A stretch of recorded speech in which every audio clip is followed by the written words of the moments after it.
দেখেছি। এবং অপরদিকে কিন্তু জাতীয় পার্টির কার্যালয়ের সামনে পুলিশ কিন্তু ঢাল হিসেবে দাঁড়িয়েছে এবং জাতীয় পার্টির কার্যালয়কে কিন্তু তারা নিরাপত্তা প্রদান করছে। এবং অপরদিকে কিন্তু আমরা দেখছিলাম যে গণ অধিকার পরিষদের নেতাকর্মী তথা গণ অধিকার পরিষদের নেতাকর্মীরা এদিক দিয়ে বিক্ষোভ নিয়ে যাওয়ার সময় কিন্তু ঢিল পাটকেল ইট পাটকেল নিক্ষেপ করছে এবং তারা কিন্তু ভুয়া ভুয়া স্লোগান দিচ্ছে।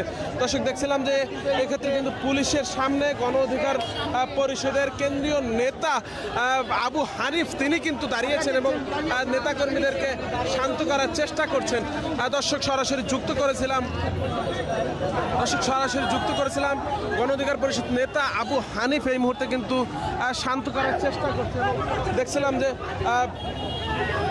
কিছুক্ষণ আগেই কিন্তু এদিক দিয়ে একটি মিছিল, দুটি মিছিল তথা একটু আগে আমরা দেখেছি এবি পার্টির একটি মিছিল জাতীয় পার্টির কার্যালয় ক্রস করেছে।